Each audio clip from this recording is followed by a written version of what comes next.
Hi, everyone. Thanks for joining us today for the latest tech tips from CoopSys. This is Scott Spatz, the president of Cooperative Systems. And for this episode, we're going to talk about Windows 7 and Microsoft's announcement that it is approaching its end of life. So since Windows 7 came out 10 years ago, which is quite a long time in the tech world, Windows 7 has been really good for businesses overall. So much so that a lot of organizations just went ahead and skipped the whole Windows 8 upgrade, and they're still running the Windows 7 operating system throughout their organization. Many of these companies are still not convinced that they need to make a change, even as Windows 10 is taking over the scene. It's been out, and Windows 10's been out for quite some time. But around 1/3 or so of all computers running Windows are reported to still be running that Windows 7 operating system.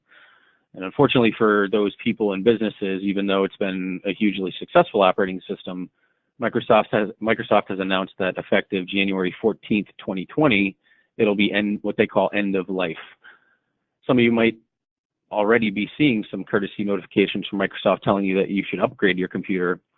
And older computers may already be seeing blocked operating system updates since Microsoft started preparing users as early as June of last year. So what we're going to talk about today is what exactly this news means, why it's happening, and then we can discuss what action may be required from you. So what does end of life really mean in Microsoft's world? End of life is when a manufacturer stops security updates, fixes, support, etc. of their product. So with mainstream product support, users benefit from ongoing product development that brings new features, tweaks, and all the necessary security patches, bug fixes, tech support, etc., all those things that you need. Mainstream support for Windows 7 actually already expired back in January of 2015. So right now it's under what they call their extended support. And this is when the product no longer is being developed and improved by Microsoft, but all the product and security updates and support are still available for it, which is really the critical thing, those security updates and patches. So they haven't done any bug fixes per se or made any enhancements to the product since that end of life period happened, but they're still doing security patches and security updates, as I mentioned, and still offering support for users since it's still in that extended support stage. This end-of-life announcement that we're addressing today is saying that after January 14th, 2020, Microsoft will cut off those important security updates and patches and all of that technical support and software updates that come with having a Windows 7 license. So once it leaves this extended support stage and enters end-of-life, it really becomes a use at your own risk, which is not a good scenario in today's cyber threats and cyber issues and potential problems that can happen when you are running a unsecured and unpatched operating system. And more importantly, they won't be responsible for any lost data or broken processes because of any errors or breaches or any scenario that might come up.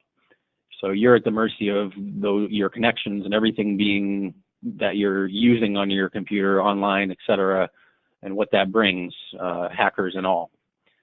And new attacks are being developed constantly around these sorts of transitions. The hacking and cyber criminal world know that this Windows 7 end of life is happening and happening very soon. And they know that people who continue to run Windows 7 are going to be behind their patches and security updates. So you then become really a target for the cyber hacking community if you continue to run Windows 7 operating system. So why is support ending for Windows 7? Even before releasing any software, Microsoft has an idea on what the product lifecycle will be. And in order to sell the latest operating systems with the most up-to-date features and security and support, they need to eventually phase out the older ones. That obviously makes sense to running a business. They just can't reasonably focus their investments on newer technologies and experiences while still trying to continue to support and maintain old, outdated products. So why should this matter to you? Think about this. Do you want your company running on a computer software that Microsoft won't take responsibility for the security or functionality of anymore? Do you want to be running your life and your business at your own risk without support or important security protections? It's quite scary, as I mentioned, in today's cyber risk world that we live in this day and age, in which we all deal with cyber threats day in and day out. So just to be clear, your computer won't stop working on January 15th, 2020, but you'll be extremely vulnerable from that point forward if you continue to run that Windows 7 operating system. You'll have no patches, no security updates for new threats, no support from Microsoft, and for any trouble that you run into. And the longer you wait, the more dangerous the usage of your computer will be. So there is one option for individuals and businesses who can't feasibly get all of their computers updated, but it's not cheap. Microsoft is offering a pay-per-device subscription called Windows 7 Extended Security Updates, or ESU, which will be available when that time's up. It's actually available now. You can subscribe to it now, but there's not all the information isn't exactly available yet, since Microsoft just released it within the past 30 days or so. It will be only available for up to 3 years, though, only through the start of 2023. So it isn't an indefinite permanent solution. It's really just to buy you some more time. So that first year of the ESU subscription will cost you $50 per device, and it's going to double every year. $100 per device in the second year, and $200 per device in the third year. So for a small business, that's a big number to be putting into delaying the inevitable of needing to upgrade that computer anyways. I mean, it's buying you some time, but it's still going to cost you. And again, being that the price doubles every year, you're almost paying for a new computer or a portion of a new computer if you continue to delay. So, you're getting all the security updates and the patches during that period of time, but again, you're just delaying that inevitable. So how to make the change? We all get it, change is hard, but Windows 10 is getting all of the TLC from Microsoft that an operating system needs to help you move forward with a modern, secure, and functional workstation. There's help available out there, and keep in mind your system really needs to be configured appropriately with firewalls and antivirus and all the other anti-malware and layers of security protection in order to have a seamless transition as you would expect. So it isn't just a matter of pressing a button and crossing off your to-do list. Getting help from someone who's comfortable executing this transition for your team is really important. So when it comes to something as integral as your daily operations from your computer's operating system, your business and its employees will benefit from you having the latest Microsoft products installed and really not prolonging that inevitable component of replacing the machines.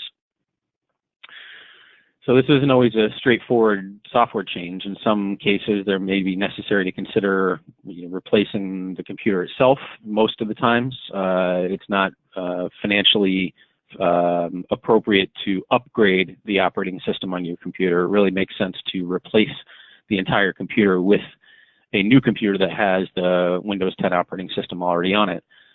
And we also find that sometimes there's outdated software, which is older, slower, less powerful.